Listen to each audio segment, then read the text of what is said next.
প্রধানমন্ত্রী নরেন্দ্র মোদীর সাম্প্রতিক সাইপ্রাস সফর ভারতের কূটনৈতিক কৌশলের একটি গুরুত্বপূর্ণ পদক্ষেপ হিসেবে বিবেচিত হচ্ছে। এই সফর শুধুমাত্র ভারত ও সাইপ্রাসের দ্বিপাক্ষিক সম্পর্ক জোরদার করার জন্যই নয়, বরং তুরস্ক এবং পাকিস্তানের ক্রমবর্ধমান ঘনিষ্ঠতার প্রেক্ষাপটে একটি শক্তিশালী ভূরাজনৈতিক বার্তা দেওয়ার জন্যও তাৎপর্যপূর্ণ। 2025 সালের 15 জুন মোদি সাইপ্রাসে পৌঁছান, যা গত 23 বছরে কোনো ভারতীয় প্রধানমন্ত্রীর প্রথম সফর। এর আগে 1982 সালে ইন্দিরা গান্ধী এবং 2002 সালে অটল বিহারী বাজপেয়ী সাইপ্রাস সফর করেছিলেন। এই সফরের পেছনে তুরস্ক এবং পাকিস্তানের সঙ্গে সম্পর্কিত ভূরাজনৈতিক গতিশীলতা এবং ভারতের কৌশলগত উদ্দেশ্যগুলো গুরুত্বপূর্ণ ভূমিকা পালন করছে।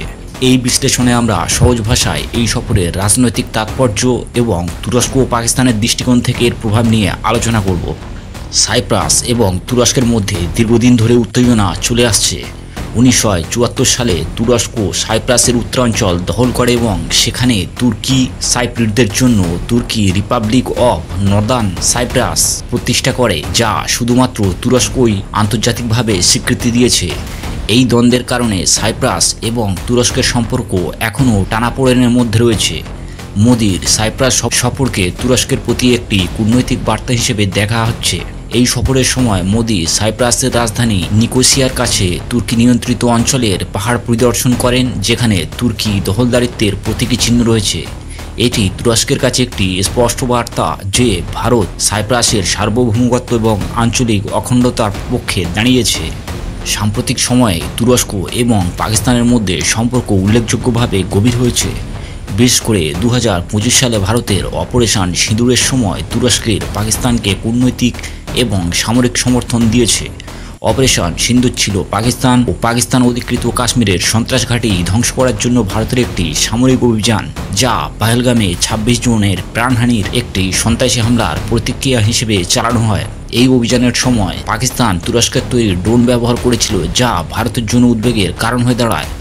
তুরস্ক কাশ্মীর ইস্যুতে পাকিস্তানের পক্ষে কথা বলেছে এবং আন্তর্জাতিক মঞ্চে তাদের সমর্থন করেছে। এটি ভারতের জন্য একটি লাল রেখা অতিক্রম করার মতো ঘটনা।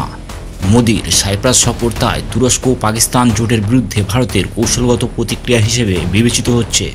সাইপ্রাস ভারতের একটি নির্ভরযোগ্য মিত্র। পহেলগাম হামলার পর সাইপ্রাস পাকিস্তানের সীমান্তবর্তী সন্ত্রাসবাদের বিরুদ্ধে ভারতের অবস্থান সমর্থন করে এবং ইউরোপীয় ইউনিয়নের মঞ্চে এই ইস্যু তুলে ধরার জন্য প্রতিশ্রুতি দেয়। সাইপ্রাস ভারতের জন্য আরও বেশ কিছু ক্ষেত্রে গুরুত্বপূর্ণ। এটি ভারতের জাতিসংঘের নিরাপত্তা পরিষদে স্থায়ী সদস্যপদের দাবি সমর্থন করে। ভারত মার্কিন বেসামরিক পারমাণবিক চুক্তি এবং নিউক্লিয়ার সাপ্লায়ার্স গ্রুপ বা এনএসজিতে ভারতের সদস্যপদের পক্ষে অবস্থান নিয়েছে। মোদির সফরের সময় দুই দেশের মধ্যে ফিনটেক, স্টক এক্সচেঞ্জ এবং ক্রস বর্ডার পেমেন্টের ক্ষেত্রে নতুন সমঝোতা স্মারক স্বাক্ষরিত হয়েছে। এছাড়া ভারতের ইউনিফাইড পেমেন্টস ইন্টারফেস বা ইউপিআই সাইপ্রাসে চালু করার জন্য একটি চুক্তি স্বাক্ষরিত হয়, যা দুই দেশের মধ্যে বাণিজ্যিক সম্পর্ক আরও জোরদার করবে। সাইপ্রাস ভারত, মধ্যপ্রাচ্য, ইউরোপ অর্থনৈতিক করিডর এর একটি গুরুত্বপূর্ণ অংশ। এই করিডর ভারত, মধ্যপ্রাচ্য এবং ইউরোপের মধ্যে বাণিজ্য সংযোগ বাড়ানোর লক্ষ্যে একটি মার্কিন নেতৃত্বাধীন উদ্যোগ। সাইপ্রাসের ভৌগোলিক অবস্থান এটিকে এই করিডরের একটি গুরুত্বপূর্ণ কেন্দ্র করে তুলেছে।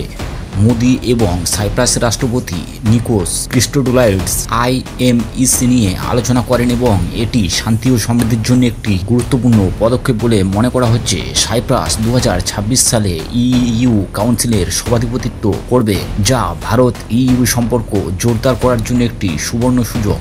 তুরস্ক এবং পাকিস্তানের সঙ্গে চীনের ক্রমবর্ধমান সম্পর্ক রয়েছে। তুরস্ক, পাকিস্তান এবং আজারবাইজানের সঙ্গে একটি ত্রিপাক্ষিক জোট গড়ে তুলেছে, যা 2020 সালে নাগর্নো কারাবাখ যুদ্ধে স্পষ্ট হয়।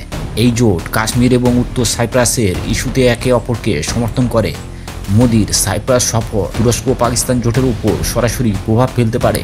ভারত সাইপ্রাস এবং গ্রিসের সঙ্গে ত্রিপাক্ষিক সহযোগিতা জোরদার করছে, যা তুরস্কের আঞ্চলিক প্রভাবের বিরুদ্ধে একটি কৌশলগত ভারসাম্য তৈরি করছে। তবে এটি তুরস্ককে পাকিস্তানের আরও কাছাকাছি ঠেলে দিতে পারে বা তুরস্ককে তার কৌশল পুনর্বিবেচনা করতে বাধ্য করতে পারে, বিশেষ করে ভারতের সঙ্গে সৌদি আরব এবং সংযুক্ত আরব আমিরাতের ক্রমবর্ধমান সম্পর্কের প্রেক্ষাপটে।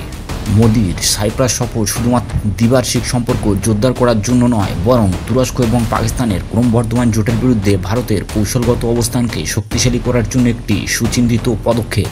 সাইপ্রাসের সঙ্গে সম্পর্ক গভীর করার মাধ্যমে ভারত ইইউর সঙ্গে সহযোগিতা বাড়াচ্ছে, আইএমইসির মাধ্যমে বাণিজ্যিক সংযোগ জোরদার করছে এবং সন্ত্রাসবাদের বিরুদ্ধে আন্তর্জাতিক সমর্থন সংগ্রহ করছে। এই সফর তুরস্কের কাছে একটি স্পষ্ট বার্তা দিয়েছে যে ভারত তার জাতীয় স্বার্থ এবং আঞ্চলিক স্থিতিশীলতার বিষয়ে কোনো আপোস করবে না। এই সফর ভারতের কূটনৈতিক দক্ষতার একটি উদাহরণ এবং ভবিষ্যতে ভারত সাইপ্রাস সম্পর্ক আরও গভীর হবে বলে আশা করা যায়, যা ভারতের বৈশ্বিক অবস্থানকে আরও শক্তিশালী করবে।